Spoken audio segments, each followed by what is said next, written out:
everyone, and welcome to Growing the Ozarks. My name is Kelly McGowan with University of Missouri Extension. Today, my guest is my colleague, Matthew Huchteman. Welcome, Matthew. Hey, Kelly, thanks for having me on today. Well, I'm excited to have you. Matthew is also a field specialist in horticulture with University of Missouri Extension, like I am, and we both love to grow vegetables. Matthew, what's your favorite vegetable to grow? I like a challenge, so I'm going to have to say tomatoes. Tomatoes. Probably one of the more challenging vegetables for me to grow. All right, tomatoes are pretty popular. So our topic today is victory gardens. And so, I kind of think back. When I was a kid on PBS, we had a show called The Victory Garden. And I remember as a kid, I loved watching that show. And maybe that planted the seed for me to become a gardener.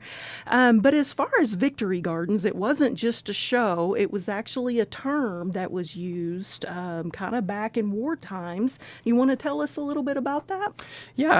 Just a little on the history of victory gardens. So you're right, the concept did emerge in World War I in 1917.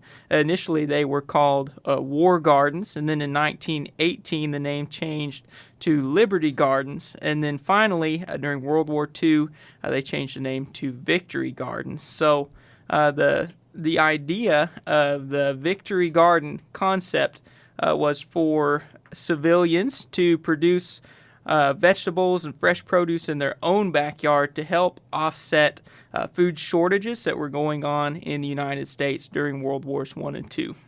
Okay, very good. And then even after we got out of World War I and II, people continued to have their own backyard gardens for several generations to come.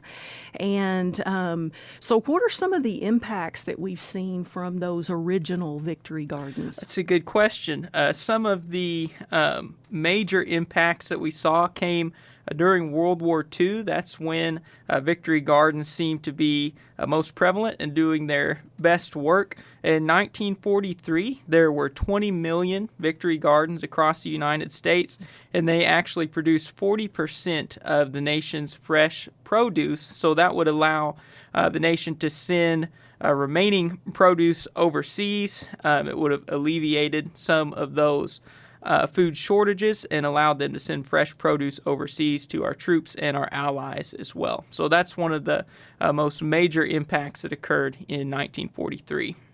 Okay, very good. And, people still have backyard vegetable gardens today. I know during COVID, the popularity of vegetable gardens just kind of really came at an all-time high. And so what does today's backyard vegetable gardens look like? And is there kind of a part of that resembles the old victory gardens? Yeah, even though we might not be in a major food shortage right now, people can still have great benefits from growing a backyard garden. They're still able to produce just as much if they would like to.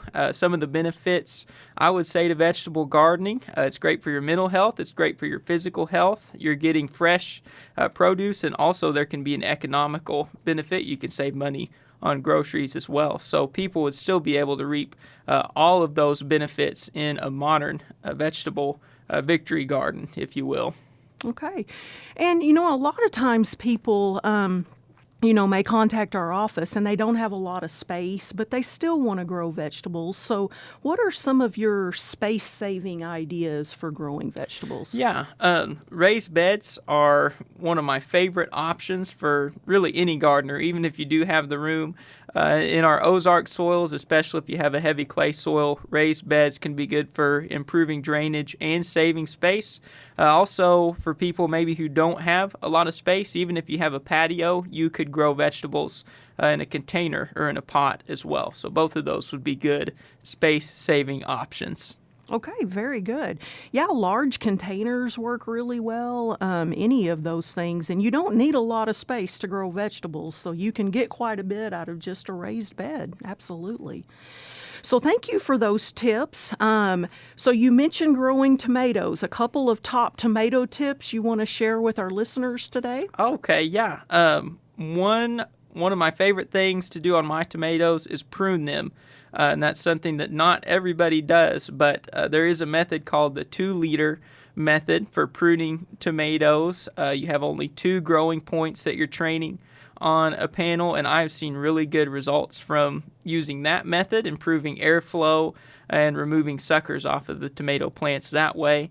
Another good tip I would give, I like to mulch my tomatoes with straw to prevent the transfer of soil-borne pathogens, which are common in tomatoes.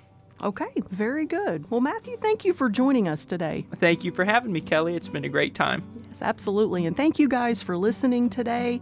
You can find more on this episode at ksmu.org and wherever you find your podcasts.